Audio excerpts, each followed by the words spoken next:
Hello friends, this is Mahi Goyal of class 8th Emerald from Holy Child Public School, Rewari. Today I am here with the topic of civics, which is separation of powers. Indian government has separated its power into three forms, that is the executive, the legislative and the judiciary. First let's learn about the executive. The executive is the branch of government that is responsible for its day-to-day management of state. It is second but most powerful organ of the government. The executive is led by the head of the government. The head of the government is assisted by a number of ministers and by many government employees or civil servants.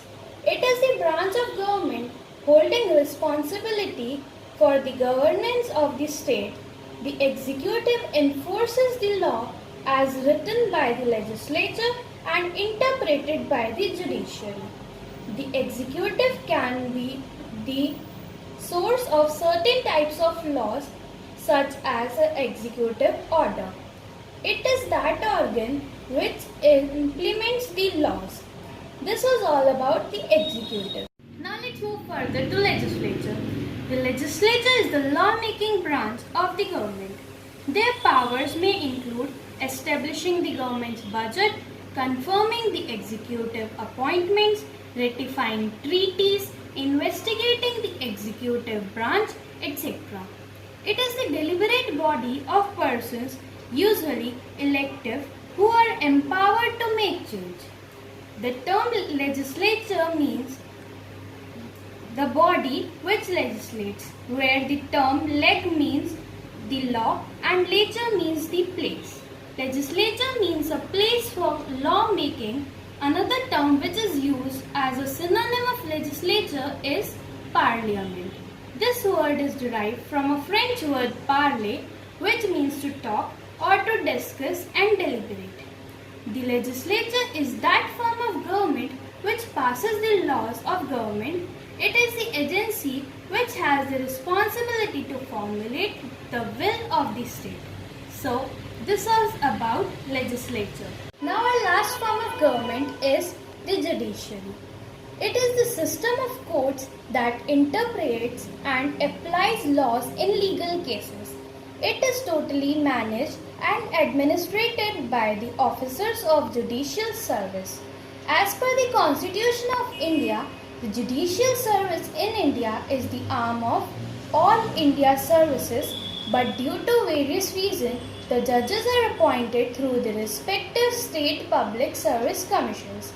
So friends, this is all about judiciary. Now let's learn about the Indian Parliament.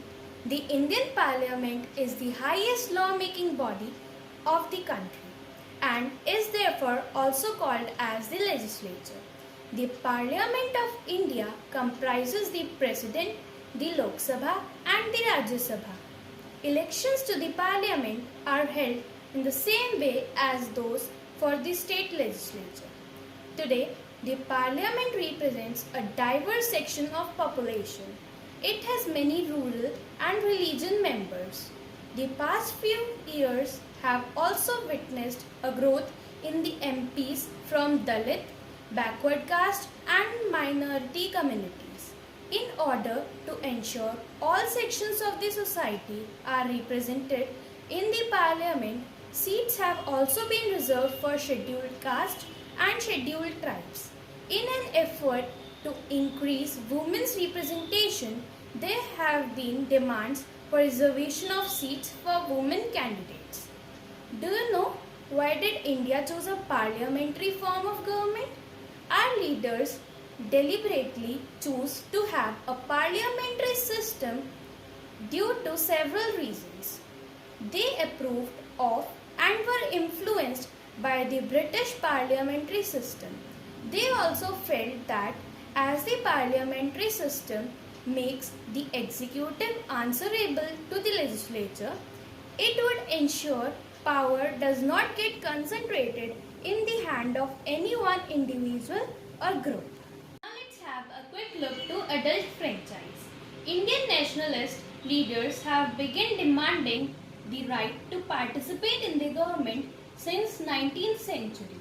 The British finally allowed Indian leaders to say in a government in 20th century, but not all Indians had voting rights nor could they get involved in the discussion making under the British.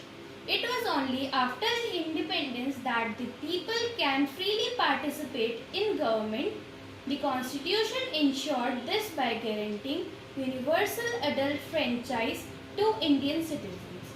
So this was all about adult franchise, and here our topic ends. I hope the topic was clear to you all. So thank you, bye bye and take care.